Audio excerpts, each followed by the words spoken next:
Hello friends, I am Tambok Nayak. Welcome back to our channel বিনিয়োগ। আমি যেমন আগের ভিডিওতে প্রমিস করেছিলাম যে এসআইপি নিয়ে আমি নেক্সট ভিডিওতে একটা ডিসকাশন করব, তো সেই প্রমিস রেখেই আজকে আমাদের ডিসকাশন এসআইপি নিয়ে। আগের ভিডিওতে আমি লামসাম ইনভেস্টমেন্টের উপরে কথা বলেছিলাম। Lump sum investment mainly large cap এবং লার্জ অ্যান্ড মিড ক্যাপে আমি করতে বলেছিলাম।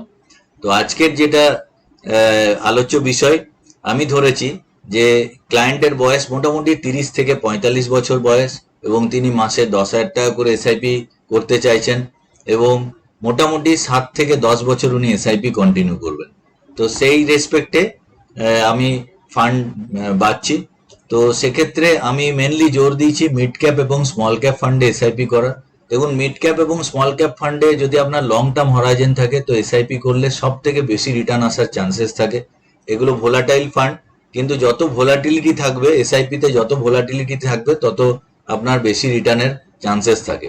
তো এবং এর এর এর সাথেও আমি একটা মাল্টি অ্যাসেট ফান্ড এবং একটা ফ্লেক্সি ক্যাপ ফান্ড নিয়েছি। তো এই ভিডিও যারা দেখছেন তারা হয়তো আগে থেকে এসআইপি করে রেখেছেন, তাদের ফান্ড অন্য ফান্ডে এসআইপি চলছে। তো এই ভিডিও দেখার পরে যদি আপনার ফান্ডের সঙ্গে আমার ফান্ডের মতের মিল না হয় তো একবারে ঘাবড়াবার কোনো দরকারই নেই। আপনি যেমন ফান্ডে ইনভেস্টমেন্ট করছিলেন সেইভাবেই কন্টিনিউ করুন। এত বড় ইউনিভার্স থেকে 5-6টা ফান্ড বের করা রিয়েলি টাফ। আমি একটা নির্দিষ্ট রিসার্চ অবলম্বনে আমি ফান্ড চুজ করছি। তো আপনার ফান্ডে আপনি স্টে ইনভেস্টেড থাকুন এবং যদি কোনো রদবদল করতে হয় তাহলে আপনার যিনি ফাইন্যান্সিয়াল অ্যাডভাইজার আছেন তার সঙ্গে কথা বলে রদবদল করবেন। তো চলুন আপনাদের আমি স্ক্রিনে নিয়ে যাই যে আমরা প্রথমে দেখব যে বেস্ট দুটো মিড ক্যাপ ফান্ড আমি বাছবো। তো আপনাদের আমি স্ক্রিনে নিয়ে এসেছি। এখানে আমি ইকুইটি ওরিয়েন্টেড ফান্ডে মিড ক্যাপ সিলেক্ট করেছি। মিড ক্যাপের পরে আমি এখানে গ্রোথ প্ল্যান নিয়ে নিয়েছি। গ্রোথ প্ল্যান নেওয়ার পর আমার এখানে 3 বছরের সিএজিআর নিয়েছি, এক্সপেন্স রেশিও নিয়েছি সব থেকে লো থেকে হাই, 3 বছরের অ্যাভারেজ রোলিং রিটার্ন এবং শার্প রেশিও নিয়েছি। এবার আমি যখন অ্যাড ফিল্টার করে এখানে আমি করলাম, এখানে এক্সপোর্ট করব। এক্সপোর্ট করলে আমার একটা ফাইল ডাউনলোড হচ্ছে। তো ডাউনলোড অলরেডি হয়ে গেছে। তো ডাউনলোড ফাইলটা আমি খুললাম। তো দেখুন এখানে আমার ফাইল চলে এসছে। তো এখানে আমি এবার ফার্স্টে যেটা করব, আমি একটা আলাদা একটা রেশিও লাগিয়ে নেব। দেখুন আমি একটা রেশিও লাগাচ্ছি, rolling return divided by TER, total expense ratio. এটা আমি আগে করে নিই। রোলিং রিটার্ন 3 বছরের rolling return divided by expense ratio. এটা আমি একটা ফিগার পেয়ে গেলাম। এই ফিগারটাকে আমি যখন ড্র্যাগ করে নেব, এখানে আমি 29টা ফান্ড পেয়েছি। তো 29টা ফান্ডে আমার একটা ফিগার চলে এলো। তো এইটা ফিগারটা কি, মানে আমি রোলিং রিটার্নকে টোটাল এক্সপেন্স রেশিও দিয়ে ভাগ করলাম। মানে হচ্ছে যে আমার সব থেকে কনসিস্টেন্ট ফান্ড তাকে আমি এক্সপেন্স রেশিও দিয়ে ভাগ করলাম। মানে আমি কত কম টাকা খরচ করে কত কনসিস্টেন্সি আমি পাচ্ছি ফান্ড থেকে, এই রেশিওটার মানে তাই। মানে এই রেশিওর ফিগার যত বেশি আসবে তত ভালো। এবার আমরা প্রথম যেটা কাজ করব, ফিল্টার লাগিয়ে নেব।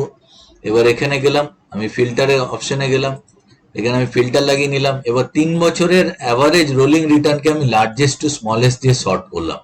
শর্ট করার পর আমি প্রথম 15টা ফান্ড রেখে দেবো, বাদ বাকি 15টা ফান্ড আমি বের করে দিলাম। দেখুন এখানে বরোদা, পায়োনিয়ার, তারপরে SBI Magnum, union bank, LIC MF, UTI MF সব বড় বড় নাম অনেক বেরিয়ে গেল।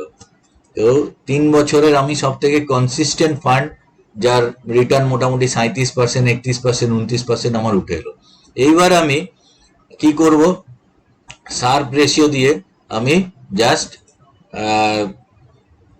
লার্জেস্ট টু স্মলেস্ট করলাম।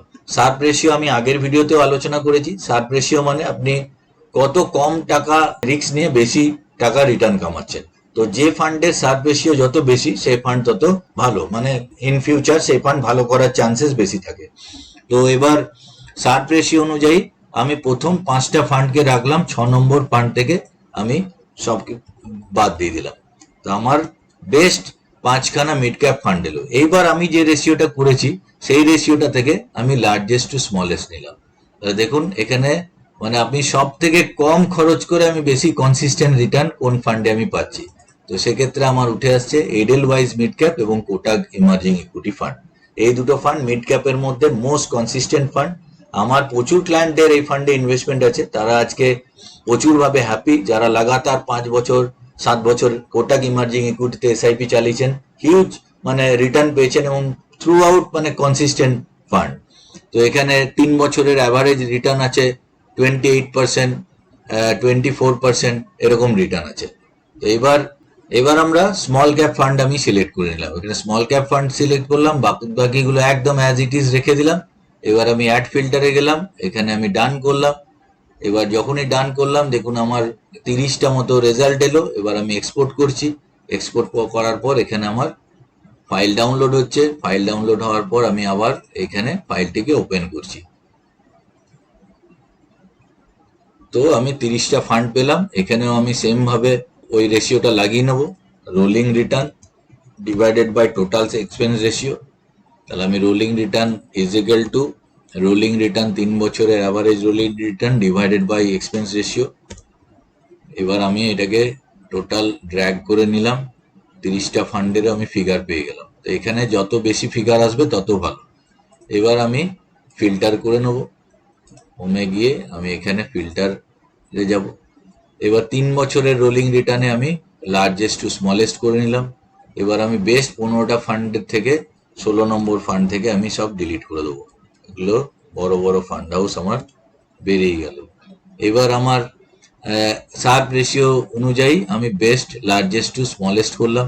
তো আমি 5টা ফান্ড রেখে 6 নম্বর ফান্ড থেকে আমি বের করে দিলাম। 6 নম্বর ফান্ড থেকে আমি বের করে দিলাম, ডিলিট করে দিলাম। এবার আমার উঠে আসলো যে ফান্ড, তার মধ্যে আমি টোটাল এক্সপেন্স রেশিও কে লার্জেস্ট টু স্মলেস্ট করলাম। দেখুন আমার এখানে উঠে আসছে টাটা স্মল ক্যাপ ফান্ড এবং বন্ধন স্মল ক্যাপ ফান্ড, যার এক্সপেন্স রেশিও খুবই কম 0.37 এবং 0.46, যার অ্যাভারেজ 3 বছরের রিটার্ন আছে 28.80 আর 33.09। তো এইভাবে আমরা মিড ক্যাপ এবং স্মল ক্যাপ দুটো 4টে ফান্ড পেয়ে গেলাম। এই 4টে ফান্ডে আমি যদি 2000 টাকা করে এসআইপি করি তাহলে 4 ইন্টু 2000 মানে 8000 এর আমার এসআইপি চলে আসছে। এইবার মাল্টি অ্যাসেট অ্যালোকেশন ফান্ড হিসাবে আপনারা একটা ফান্ড রাখতে পারেন এবং একটা ফ্লেক্সি ক্যাপ রাখতে পারেন। তো আমরা দেখে নেব যে লাস্টে যে আমাদের 10,000 টাকার এসআইপি কি এলো। তো একটা জাস্ট প্রেজেন্টেশন আপনাকে খুলে দেখিয়ে দিচ্ছি। এবং বেস্ট ফান্ডস ফর এসআইপি, আমাদের বেস্ট স্মল ক্যাপ ফান্ড আমার উঠে এলো টাটা স্মল ক্যাপ ফান্ড এবং বন্ধন স্মল ক্যাপ ফান্ড। এই ফান্ডে 2000 করে 4000 টাকা আমরা এসআইপি করতে পারি। আর বেস্ট মিড ক্যাপ ফান্ড আমাদের উঠে এলো এডেলওয়াইজ মিড ক্যাপ ফান্ড এবং কোটাক ইমার্জিং ইকুইটি। এখানেও আমরা 4000 টাকা এসআইপি, তাহলে 8000 টাকা এসআইপি হয়ে গেল। আর যেমন ভাবে আমি শর্ট আউট করলাম সেইভাবেই আমি করে দেখেছি, তো সেটাই আর আপনাদের দেখালাম না, ভিডিওটা অযথা দীর্ঘায়িত হয়ে যাবে। তো মাল্টি অ্যাসেট ফান্ডে আপনারা Nipon India multi asset fund বা কোয়ান মাল্টি অ্যাসেট ফান্ড করতে পারেন। দুটোই খুব কনসিস্টেন্ট পারফর্মার। এই দুটো ফান্ডের মধ্যে যে কোনো একটা ফান্ডে রাখতে পারেন 1000 টাকার এসআইপি, আর একটা ফ্লেক্সি ক্যাপ ফান্ড হিসাবে জেএম ফ্লেক্সি ক্যাপ ফান্ড বা এইচডিএফসি ফ্লেক্সি ক্যাপ ফান্ড আপনারা নিতে পারেন। ফ্লেক্সি ক্যাপ ফান্ড নিয়ে আমার ভিডিও আছে, আপনারা যদি আমার পুরনো দর্শক হন অলরেডি হয়তো দেখেছেন ভিডিওটা, আর যদি নতুন দেখছেন তাহলে আপনারা আমার চ্যানেলে গিয়ে বেস্ট ফ্লেক্সি ক্যাপ ফান্ডও দেখতে পারেন। দেখবেন যে এই দুটো ফান্ডই উঠে এসেছিল। তো এই ফান্ডে তাহলে 4000 মানে 4টে ফান্ড ইন্টু 2000 করে 8000 প্লাস এই দুটো ফান্ডে 1000 টোটাল 10,000 টাকা আপনি এসআইপি করতে পারেন। এবার কিছু কমেন্ট নিয়ে আমি আলোচনা করব। কিছু কমেন্ট যেমন উঠে এসেছিল এখানে আগের ভিডিওতে। রূপম ঘোষ লিখছেন, খুব ভালো লাগলো স্যার, দারুণ উপস্থাপন, কারেন্ট মার্কেট ফলিং সিচুয়েশনের উপর ভিডিও। তো রূপম আমাদের রেগুলার দর্শক, রেগুলারলি ও ভিডিও দেখে, তো তোমার কমেন্ট পেয়ে আমরা খুব ভালো লাগে আমাদের। কোনার রাজা, ইনিও আমার মানে খুব প্রিয়, প্রায় কমেন্ট করেন বাংলা ভাষার সেরা চ্যানেল। দাদা বাংলা ভাষার সেরা চ্যানেল নাকি জানি না, কিন্তু আমি আমার সীমিত নলেজ অনুযায়ী চেষ্টা করি আপনাদের ম্যাক্সিমাম আউটপুট দেওয়ার, এবং এই চেষ্টা আমার কন্টিনিউ থাকবে। আপনারা সঙ্গে থাকুন, সাপোর্ট করুন এবং বন্ধুদের মধ্যে চ্যানেলটিকে শেয়ার করুন, তাহলে আরো লোকে জানতে পারবে। আর আরেকজন লিখছেন সম্রাট সিং ডেনমার্ক থেকে, অ্যাকচুয়ালি আমার ক্লায়েন্ট, আমার ভাই হয়, অ্যাকচুয়ালি ভাইয়ের মতো, খুব সুন্দর দাদা, খুব ভালো লাগলো সম্রাট তুমি আমাদের ভিডিও দেখছো। খোকন বোস লিখেছে good analysis sir, thank you sir. আরেকজন লিখছেন খুব ভালো লাগলো আপনার আলোচনা, বিথু স্বর্ণকার, আচ্ছা আর আরেকজন লিখছেন please suggest a good multi asset allocation fund. Subrata Nath উনি কোশ্চেন করেছেন। দেখুন আমি অলরেডি বলেই দিলাম যে মাল্টি অ্যাসেট ফান্ড কি আছে। Nipon India multi asset fund এবং কোয়ান্টের মাল্টি অ্যাসেট ফান্ড খুবই ভালো, আপনি করতে পারেন। আর আরেকজন লিখছেন 37, আমার এজ ইয়ার 37, কোন ফান্ডে এসআইপি করবো স্যার? দেখুন এই ভিডিওটা অ্যাকচুয়ালি আপনার জন্যই হয়তো আমি করে নিয়েছি, যে বয়স 30 থেকে 45 বছর, 10,000 টাকার এসআইপি আমি বলে দিলাম অলরেডি। আরেকজন লিখছেন এসআইপি ভালো হবে 15 বছরের জন্য, প্লিজ কনসাল্ট বেস্ট এসআইপি, আমি তো অলরেডি বলেই দিলাম। আর প্রীতম পাত্র উনি লিখছেন Motilal Oswal large cap fund যেটা লাস্ট ইয়ার লঞ্চ করেছিল সেটাই লং টার্মে ইনভেস্টমেন্ট করা কি ঠিক হবে? দেখুন একদম ঠিক হবে, কোনো অসুবিধাই নেই। মতিলাল অসওয়াল খুব ভালো ফান্ড হাউস, কিন্তু আমি যে আগের ভিডিওতে লার্জ এবং large and mid cap fund নিয়ে আলোচনা করেছি, তাতে সব দিক থেকে বিচার করে আমি দুটো ফান্ড সাজেস্ট করছিলাম, যেটা Edelweiss large and mid cap আর HSBC large and mid cap, এই ধরনের ফান্ড উঠে এসেছিল। তো আপনারা সেই ভিডিওটা দেখতে পারেন, আপনি এই ফান্ডেও করতে পারেন, তবে ওই Edelweiss large and mid cap আমার মতে যে মতিলালের থেকেও বেশি ভালো হবে। আর যদি পিওর লার্জ ক্যাপ, আপনি পিওর লার্জ ক্যাপ বলেছেন, তো পিওর লার্জ ক্যাপ ফান্ড আমাকে একবার দেখতে হবে কোন ফান্ড বেটার হবে, তবে মতিলাল ওসওয়াল লার্জ ক্যাপ ফান্ডও যথেষ্ট ভালো। আর একজন লিখছেন ঘোলা জলে মাছ ধরতে এসছি আমি, তাই তো? আমি অ্যাকচুয়ালি বুঝতে পারছি না আপনি কি বলতে চাইছেন। অ্যাকচুয়ালি মানে প্রচুর ফান্ডের মধ্যে হয়তো উনি ফান্ড সিলেকশনকে বলেছেন। তো যাই হোক, তো আজকের জন্য এটুকুই। আশা করি আপনাদের ভিডিওটি ভালো লেগেছে। ভিডিওটি ভালো লাগলে বন্ধুদের সঙ্গে শেয়ার করুন, এবং আপনি যদি এখনো এসআইপি না স্টার্ট করেছেন তাহলে এসআইপি স্টার্ট করার চিন্তা ভাবনা শুরু করুন।